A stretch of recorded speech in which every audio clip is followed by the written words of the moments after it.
Bom dia. Eu acho que eu já falei bom dia para cada um de vocês, né? Particularmente. Menos você. Aí está. A Luzia também, etc. Muito bom. Mateus 1, de 1 ao 17. A aproximação que J.C. Ryle faz é devocional, ou seja, não é uma leitura teológica, é uma leitura devocional. Isto quer dizer o que o texto tem para mim, tá? E como que ele se aplica em minha vida. Certo? Isso é leitura devocional. Tá?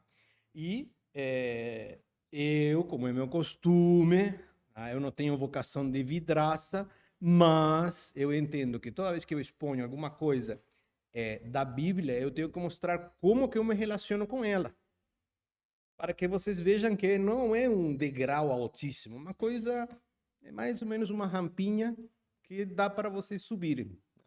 Essa que é a ideia. E enquanto eu estava preparando, estava lembrando como que eu li a minha Bíblia desde pequeno. Meu pai tem, ou tinha, já morreu, tinha muitos defeitos, ele era um homem muito simples nas suas emoções, no jeito de lidar com elas, tá? Muito fechado, tá? Facilmente irável, mas ele foi quem me ensinou Bíblia. Então, quando eu leio a Bíblia, eu leio junto com Davi do lado. Ele falando-me da Bíblia e contando-me como que se lê, né? Ele gostava muito de mostrar a importância da exegese e da hermenêutica, tá? Porque ele tem um pezinho lá também com toda a reforma, com toda a questão do movimento evangélico, etc. Então, o que eu vou mostrar é como que eu analiso os textos e como que eles me falam. Mas vamos fazer uma coisa, vamos ler um versículo cada um, certo? Isso parece um trava-línguas, né? Pelos nomes que não são de raízes latinas, né? Então eu começo e depois alguém continua, é do 1 até o 17. Livro da genealogia de Jesus Cristo, filho de Davi, filho de Abraão.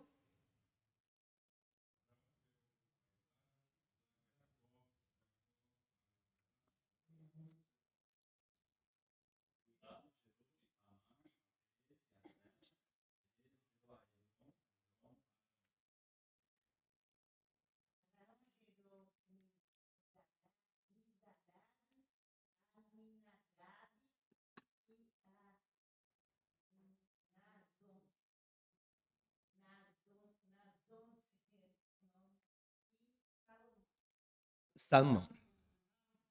Eu acho que pegou a concentração mais difícil de nome. Agora mais ou menos fica fácil. Versículo 5.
Azor gerou a Zadok, Zadok é Akim e Akim é Eliud.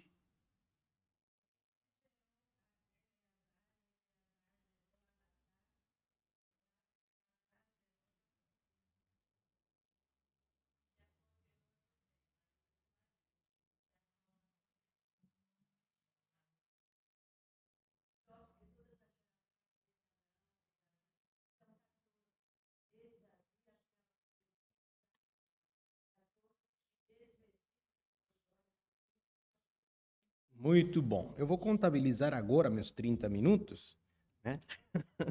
Porque é agora que eu vou começar a falar. Muito bom.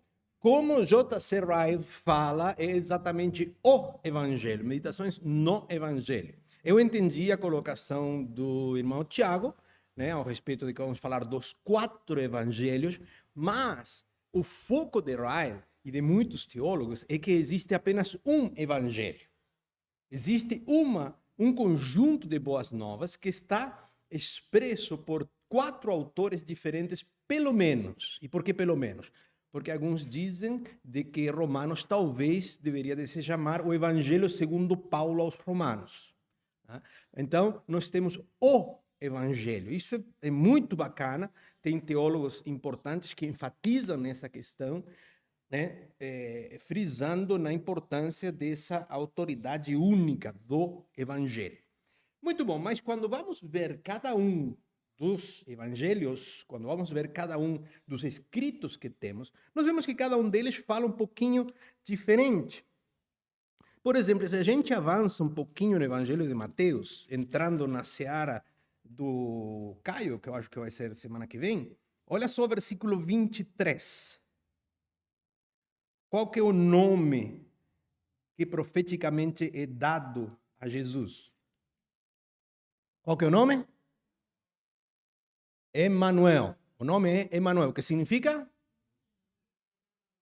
Olha que coisa linda. Emanuel, Deus conosco. Simples. Deus conosco. Deus está no nosso meio. Deus não é alguém distante, senão que Deus está conosco. Isso é uma profecia lá de Isaías 7. E a ênfase de Mateus é Deus conosco. Marcos 1:11. Qual que é a ênfase de Marcos? Marcos 1:11. Alguém lê em voz alta?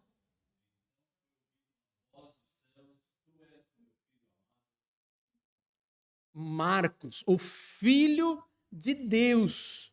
Este é o Filho de Deus. O que nós vamos ver em Marcos, a geografia dos milagres, é muito diferente da geografia dos milagres nos outros.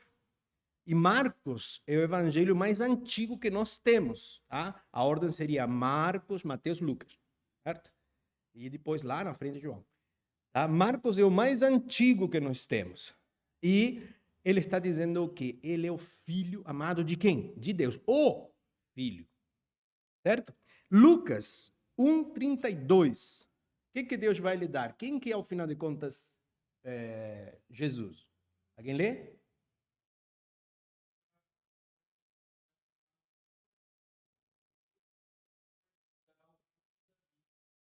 Deus, o seu pai lhe dará, o Senhor lhe dará o trono de Davi. Então, quem que é Jesus? Para Lucas, ele é o rei. Ele é isso, filho do Altíssimo. Coloca de novo. Lhe dará o trono de Davi, seu pai. Ele é o rei, reina. Veja em Lucas todas as referências do reino. Todas as ilustrações, as parábolas, temos várias parábolas que trabalham em conjunto, falando do reino. O reino dos céus é semelhante a... E aí começa, e tem 2, 3 parábolas entremeadas, porque o importante é o reino. Quem que é o mentor do Lucas? Alguém lembra quem que é o mentor de Lucas? Lucas escreve, e nós fomos, e nós descemos para Samotrácia. Com quem que ele estava em Atos? Com Paulo. Paulo é o mentor de Lucas.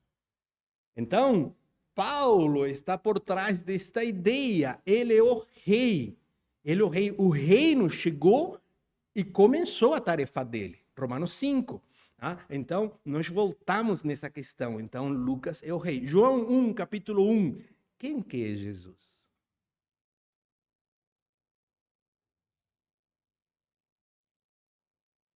Alguém em voz alta?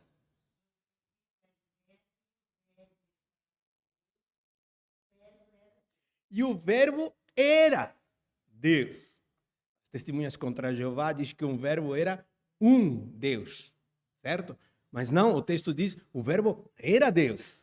tá? É Deus vindo em carne. É mais ou menos parecida a ideia de Marcos. Ou seja, na realidade, todos eles falam de encarnação, mas são diferentes pontos. Tá? Então, nós estamos vendo que cada um dos evangelistas tem uma visão, tem um ponto de encontro. Tá? E eles vão buscando o jeito, acomodam o seu material para mostrar esse ponto.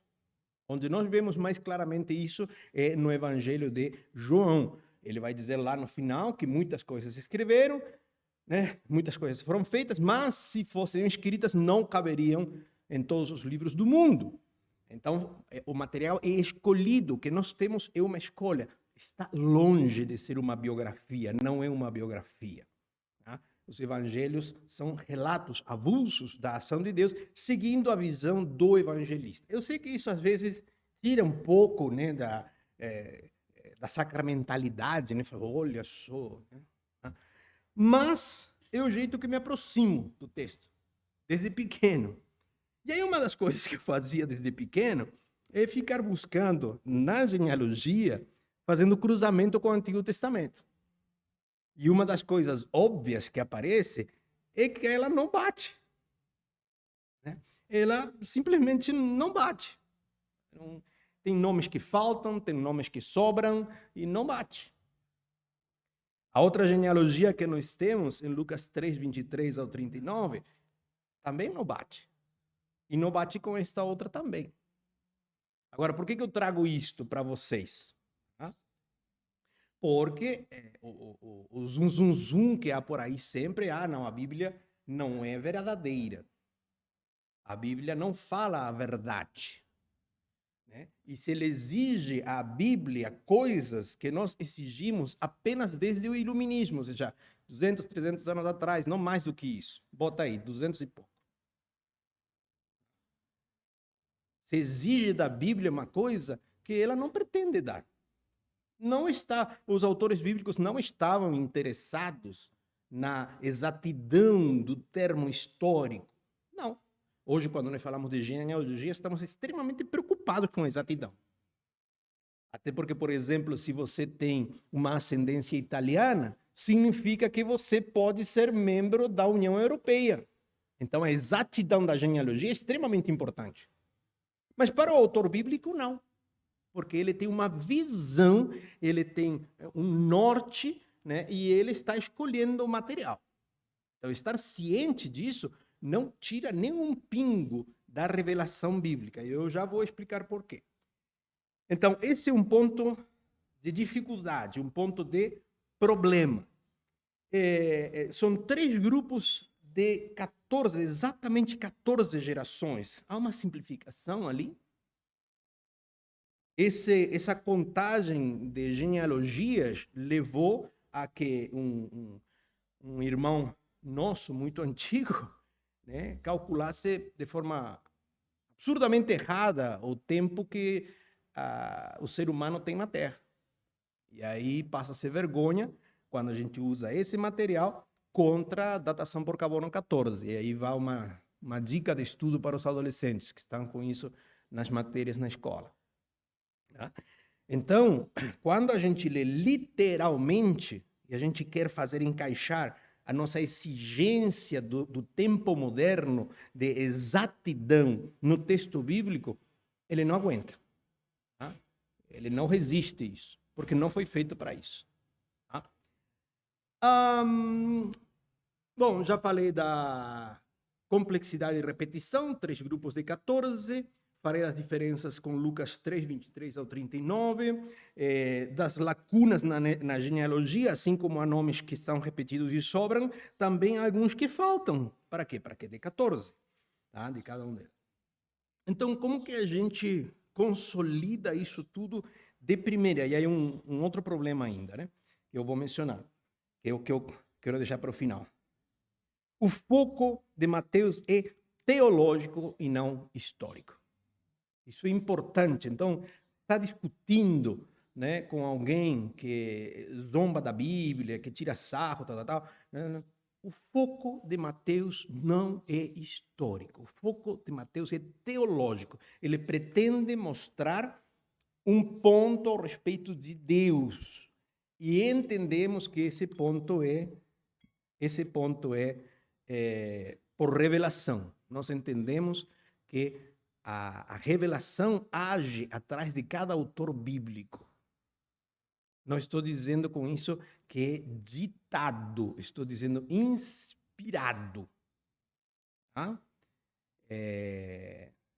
Todos nós passamos por essa experiência que para alguns era traumático, para mim era uma delícia. O ditado, porque eu acertava. Né? Mas para alguns era traumático, e os pedagogos de hoje estão dizendo que é terrível, né? O ditado, que não ajuda, não faz nada de bom. Mas para mim era uma experiência linda. Né?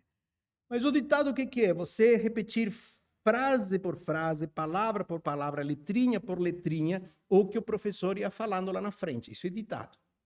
Certo? Agora, o que é inspiração? Eu converso com o Jales, me faço entender com o Jales me entende, o Jales tem lá seus dotes de escritor, e na linguagem do Jales, na forma cultural dele, ele vai escrever o que ele entendeu do que eu lhe revelei. Isso é inspiração divina. O fundamentalismo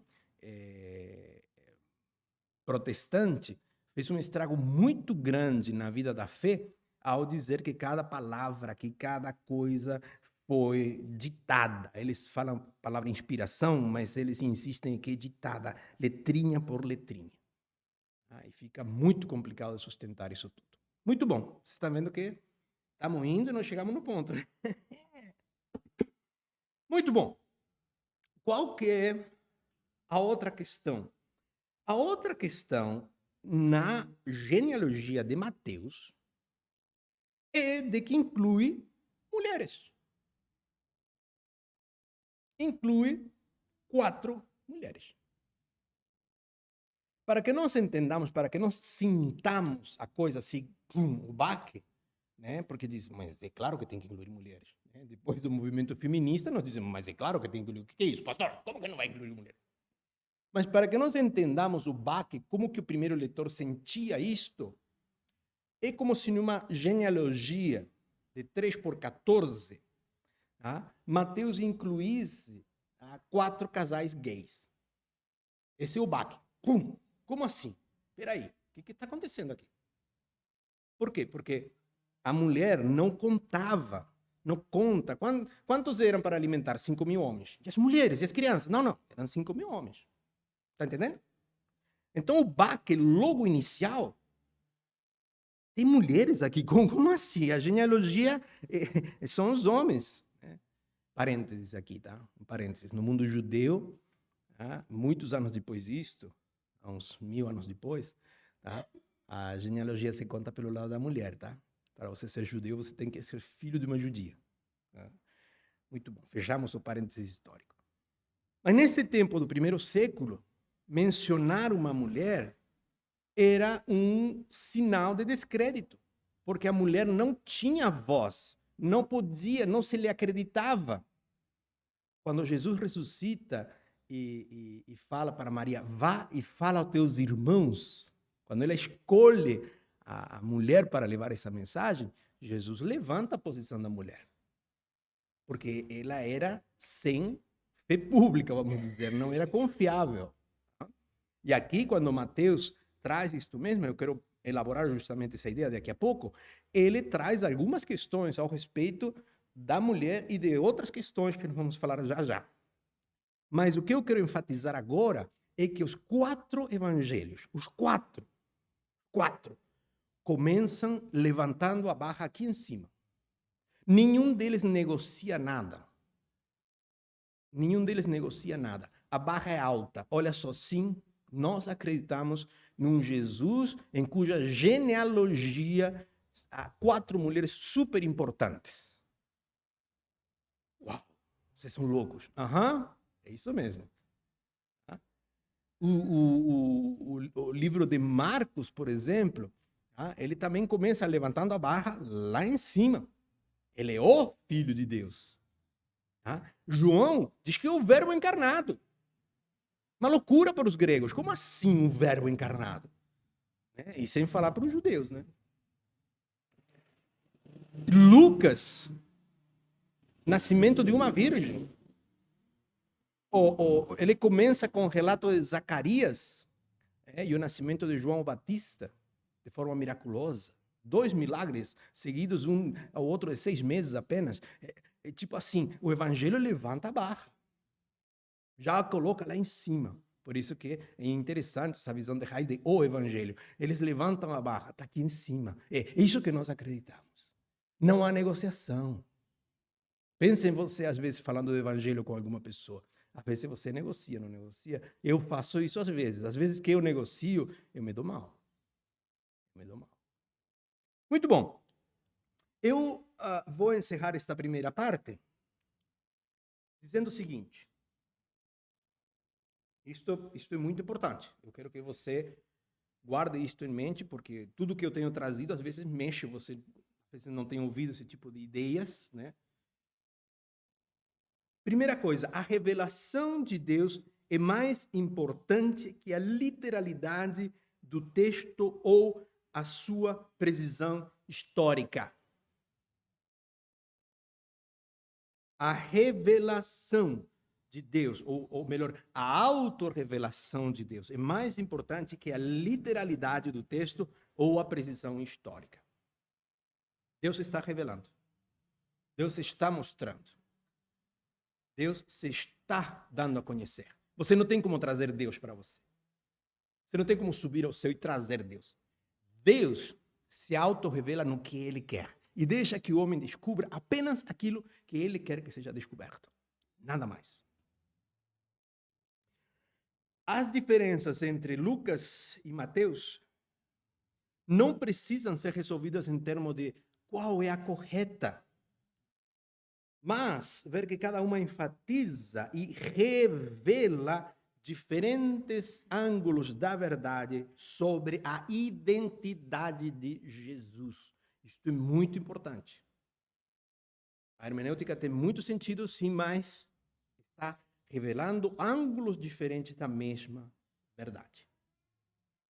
São ângulos diferentes. E especialmente sobre a identidade de Jesus. Para Mateus, Jesus é o Messias. Isto é o Cristo. Né? Por isso que, versículo 16, dizendo, do qual nasceu Jesus, que se chama o Cristo. Nós pensamos que Cristo é nome pessoal, como Esteban. Né? Pensamos que é nome pessoal. Né? Esteban Daniel. Jesus Cristo. Então, é outro nome pessoal. Não. Cristo é função, significa Messias. Quando está em dificuldade de entender, em lugar de Cristo, lê Messias. Ou, se quiser outra palavra em português, escolhido, ungido. Tá? Então, desde o exílio na Babilônia até o ungido, até o Messias, Cristo.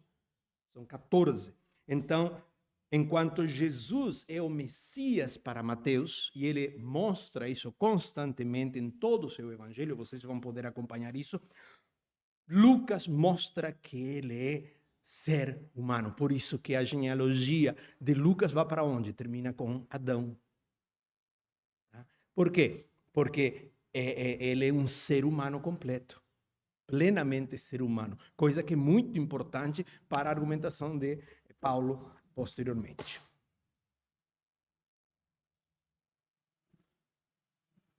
Muito bom. Nós teríamos que falar de 4 mulheres, mas o tempo não me dá. Vamos deixar Ruth do lado de fora, dizendo apenas que Ruth é estrangeira e ela é inclusa na lista. Só isso. Um grupinho aqui, Gênesis 38, por favor. Certo? Vocês já podem começar a ler, vamos falar sobre Tamar. Gênesis 38. Quem lembre da história de Tamar, vira para suas colegas aí e já fala. Ali no fundo, ali, Magno, Cleberson, lá para trás, se juntem lá com o Eric e a Dani. Então, Josué 2, por favor, rapidinho. Aqui, nós vamos ter dois grupos com o mesmo texto. Lá no fundo, os adolescentes, liderados pelo Caio, tá? Vão ler segundo livro de Samuel, capítulo 2. Segundo de Samuel, capítulo 2. E aqui na frente do bracinho duro para frente, tá? Vamos ler, então, o mesmo texto. Tá bom? Certo? Então, vocês vão ter 2 minutinhos para ler o texto. E eu quero que algum desse grupo me diga quem que é a personagem principal, a mulher que está citada na genealogia, quais que são as suas características e o que é que aconteceu. É simples, 2 minutinhos. Segundo livro de Samuel, capítulo 2. Posso ter errado, minha irmã? Posso ter errado. Hã? Estou errado, estou errado, estou errado. Estou errado. Espera um pouquinho. Espera que eu estou errado.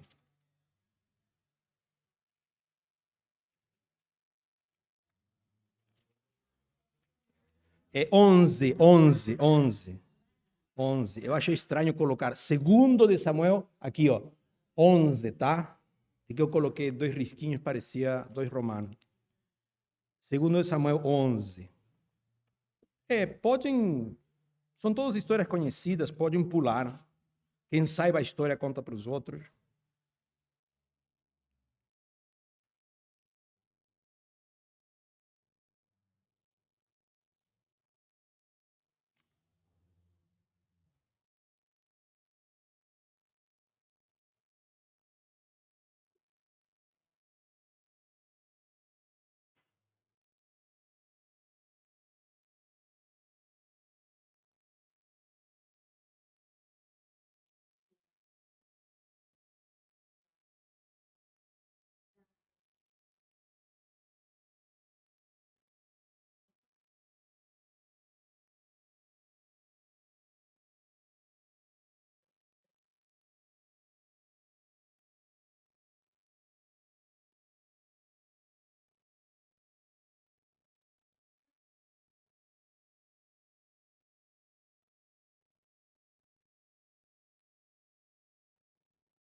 Muito bom. Eu falei 2, foram 3 minutos. Podem, se quiserem ficar juntos e conversar ainda, podem. Quem que vai falar primeiro? De qualquer grupo. Quem quer falar primeiro? Não? Ninguém? Pode ser aqui? Vamos falar de Tamar, então. Todo mundo acompanhando lá em Gênesis 38, né?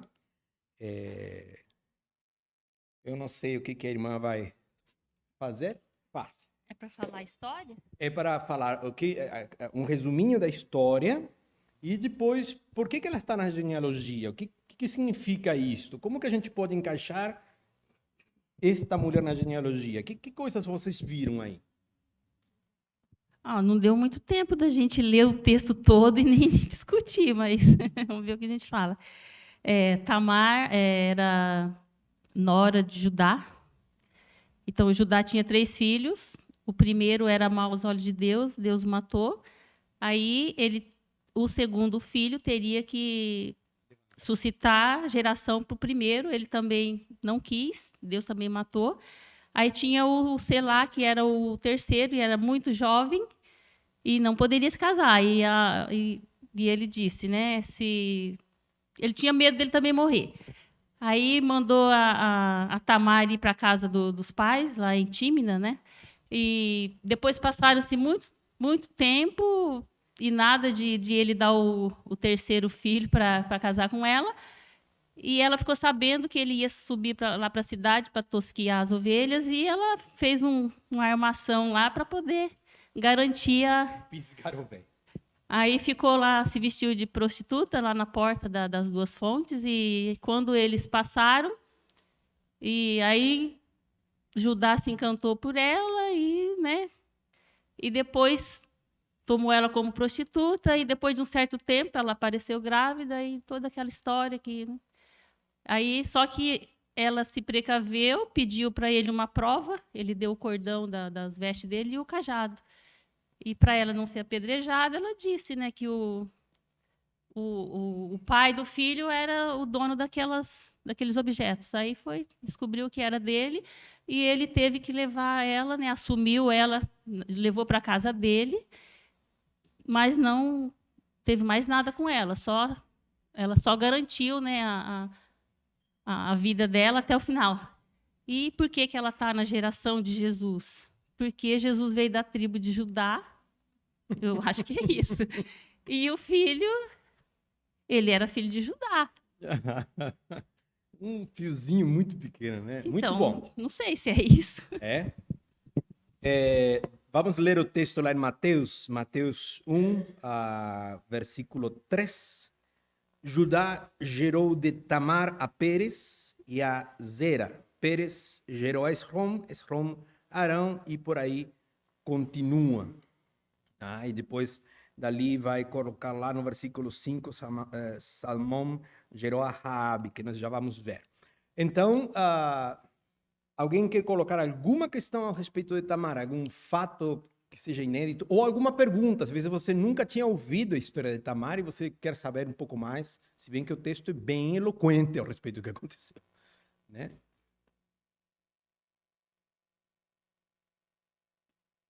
Nenhum dos 3 filhos de Judá foi bem sucedido, né, na questão de levantar descendência. Primeiro, Israel, né? Israel, né?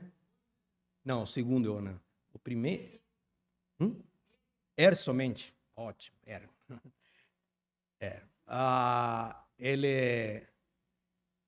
Ele era ruim, tão ruim que diz Deus o matou. Imagina quanta ruindade havia que Deus permite toda a descendência vir de um caso incestuoso, mas este primeiro foi morto pelo próprio Deus. Onã, ele, em lugar de cumprir com seu dever de levantar um filho para o irmão, ele era tão egoísta, porque o primeiro filho ia levar o nome do irmão, né, que ele tinha relações com Tamar, mas toda vez que ele ia terminar, ele terminava fora de Tamar. Isso se chama onanismo, e é por isso que a Igreja Católica condena, né, essa prática. Tá? Vá de quebra aí alguma informação extra também. Mas ele era muito egoísta. Morre também. Judá pensou, rapaz, essa mulher é um perigo. Então, ele fez... ele se viu envolto nessa arapuca, e vamos voltar com Tamar. Fala... Jales, nossa, hoje eu lembrei o nome na primeira, e agora deu o branco. Fala, meu irmão. Não, eu sempre tive uma dúvida aqui na... Para gostar, minha voz está muito ruim mesmo. Jacó gerou José, marido da Maria, da qual nasceu Jesus, que se chama o Cristo.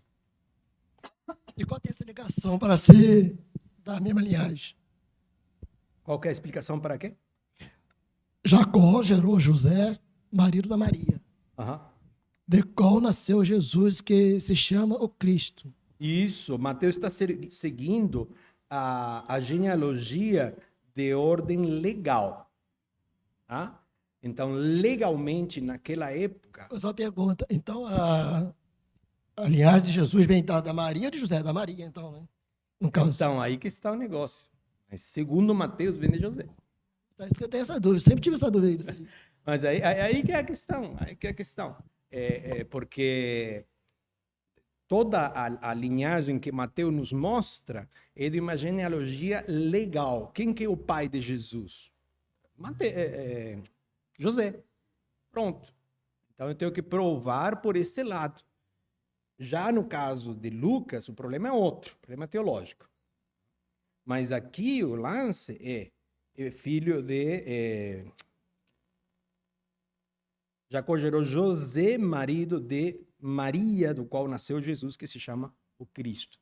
Então, a genealogia de Jesus é bancada por José e não por Maria. Porque Maria também era judia. Outras questões. Alguém quer trazer um pouco mais de luz a isso? Dave, pastor, Thiago? Ok? Depois vamos chegar ali, que está no finalzinho. Tá? Mas vamos voltar lá em Tamar.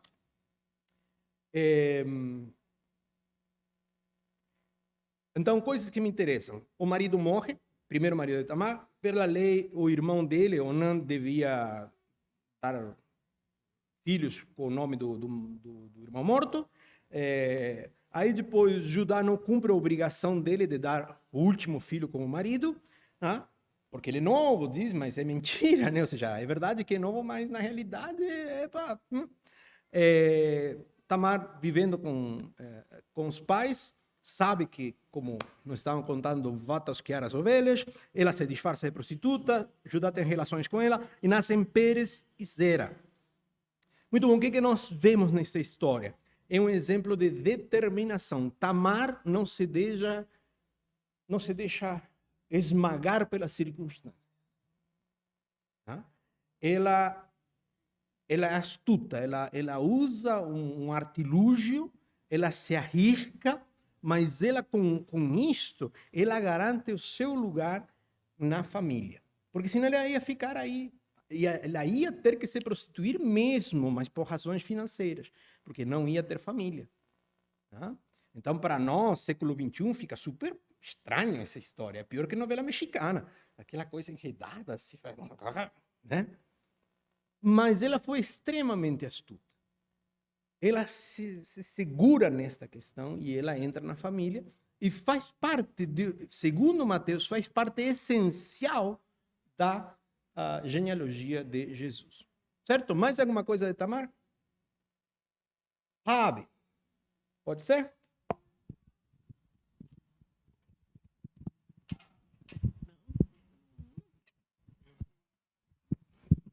Falar que a Dani vai falar. Eu achei incrível, né? Eu falei, não, o Magno não pegou o microfone, vamos lá. Hoje é o dia. Sobrou. É a vez das mulheres, né? Nada melhor que a voz de uma mulher. Vamos lá, Raabe. Raabe. O que tem a Raabe? A Raabe... Hã? Não, aqui é Betseba. Vocês foram com Raabe?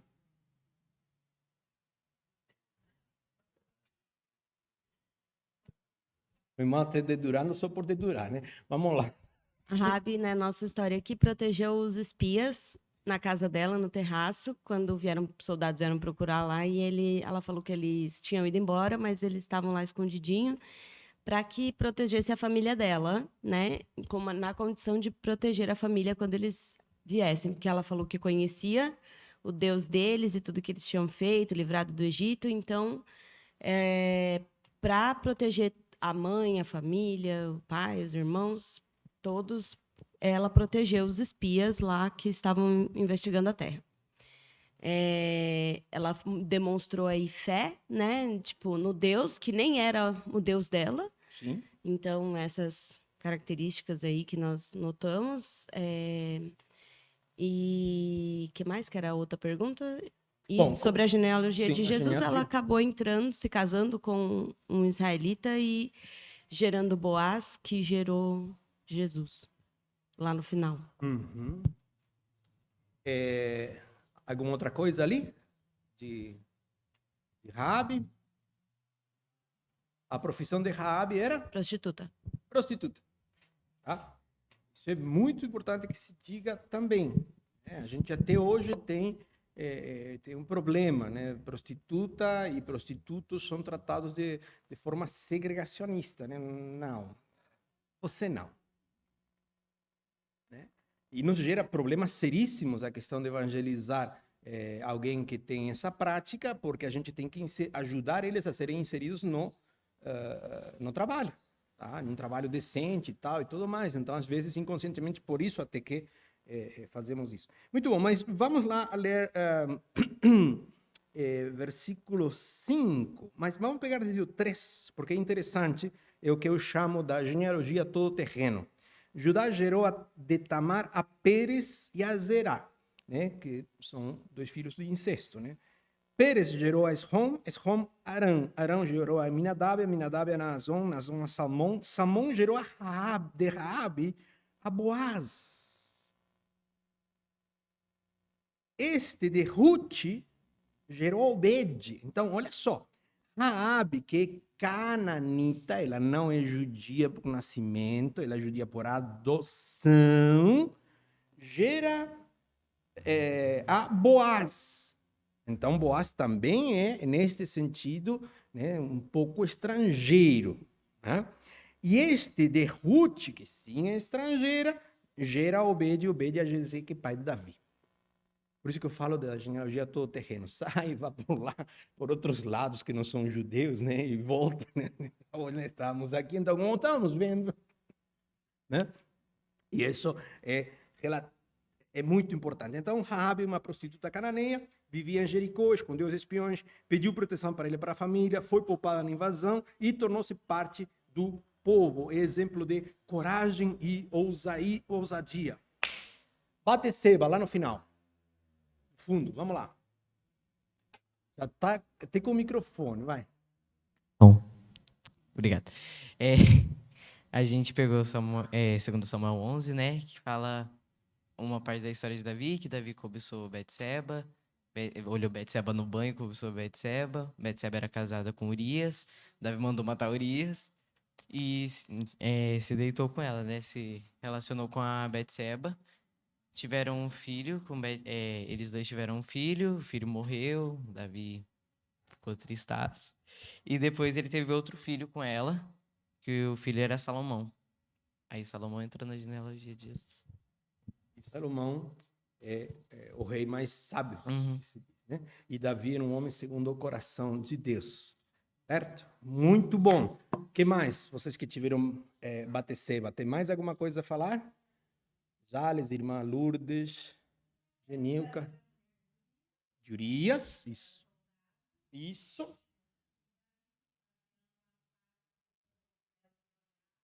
Sim. Sim. Sim.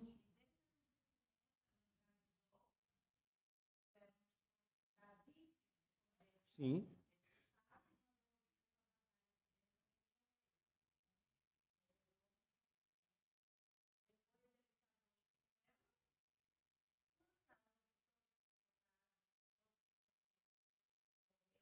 Sim. Isso. O microfone tem que andar, senão fica ruim para os outros ouvirem e também para quem vai ouvir o áudio. Muito bom. Essa é a história de Batseba, mas há um detalhe sobre Urias que ninguém mencionou. Urias era... Sim, você fala, mas a Bíblia diz, Urias, hitita. Era hitita. Parênteses arqueológico. Até faz poucos anos, né, a arqueologia achava de que os hititas eram um povo inexistente porque isso era mencionado na Bíblia. E antes disso já tinha acontecido com Babilônia. Tá? E depois, quando começaram a surgir os hititas por tudo quanto é lado, a Bíblia tinha razão. Né? Urias era hitita. Batseba também era hitita. Não são judeus. Todas estas mulheres são estrangeiras. Todas estas pessoas são mulheres, são estrangeiras e todas com algum tipo de situação na vida íntima meio complicada. Todas elas. Todas elas. Quando eu ensino o Evangelho de João, eu gosto muito de mostrar que João 3 fala de um homem como Nicodemos, completamente bem aceito, com muito conhecimento, afim do Senhor, né? Querendo saber mais. E logo no 4 ele fala de uma mulher samaritana que tinha um monte de marido. Jesus chega para todos. Não existe acepção de pessoas. Não interessa se a pessoa é homem ou mulher, se é escravo ou livre, como diz, seguindo Paulo, né? Se é bárbaro ou escita, né? Não interessa. Não interessa a nacionalidade da pessoa, desde sempre nunca interessou. Nunca interessou. Sempre estiveram aí. O refúgio da sociedade, o que é colocado no escanteio, o que não é aceito, o que é ruim aos olhos da sociedade, o que é mal visto, mal amado, desprezado, deixado de lado. Está lá, a genealogia. E então Mateus nos está mostrando Deus entre os homens. Que os homens perfeitos? Não, entre o ser humano, tal qual ele está. Com seus pecados, com suas falências, com suas alegrias e tristezas, com sua falta de compromisso com o horário, Deus está entre nós. Comentários finais. Pastor, queria fazer algum comentário hoje? Sim, sobre Maria. gente olha aí Raabe, Ruth, é o mesmo sistema. Então fala assim, gerou de Raabe, mas é o homem que gerou de Raabe e o outro gerou de Ruth. Então sempre usa a geração masculina, sempre falando do homem. É claro que é Mateus que trata isso, mas é bom a ênfase, por isso que vai chegar lá, vai falar de Jesus, né, de José e Maria, mas a geração é José. E estendendo um pouco a sua explicação e correndo o risco de forçar um pouco, né, a Shekinah, a presença de Deus, a glória, né, tanto Paulo quanto o próprio Jesus diz que pertence aos judeus, estava com os judeus. E o Espírito Santo se manifestava ali entre os judeus. E então, Jesus é filho, sim, de Maria, pela parte humana, mas do Espírito Santo. Né? José não entra nessa questão biológica, né? Mas entra com um amparo legal. Uma das coisas que eu me arrependo muitíssimo é de não ter adotado o filho da Fernanda. Me lamento muito de não ter lhe dado... Isso eu acho que teria feito diferença na vida dele. Microfone para o Jales. Mas eu acho que José cumpriu um papel muito importante. A profissão de Jesus, a sujeição de Jesus, tudo isso é com José. Então, essa explicação que você falou aí, acho até assim, mais em conta, é um amparo, né? Porque geralmente a geração vem de lá até Jesus, tudo com relação. teve relação entre homens e mulheres. E quando chega ali na vida de Jesus, nós sabemos que a vida dele é espiritualmente, a gente sabe. Jesus nasceu, né, do Espírito do Senhor. Então, para a gente é mais fácil. Mas para a pessoa que não entende, como é que pode? Se não teve nenhuma relação. Agora, entre a mãe, não. Mesmo que Maria não teve nenhuma relação, mas ela tem o sangue, né? Ela gerou. Então, para as pessoas que não entendem o evangelho direito, então, complica sim isso aí. Agora, se o Jesus falou, já explica melhor. Se é a parte jurídica legal, fica melhor. Fica mais simples de entender. Muito bom. Mais alguma coisinha? Não? Desculpa, Dave. Tá? Deus abençoe. Dave, vamos lá? Tiago, você ia falar alguma coisa? O Tiago vem primeiro.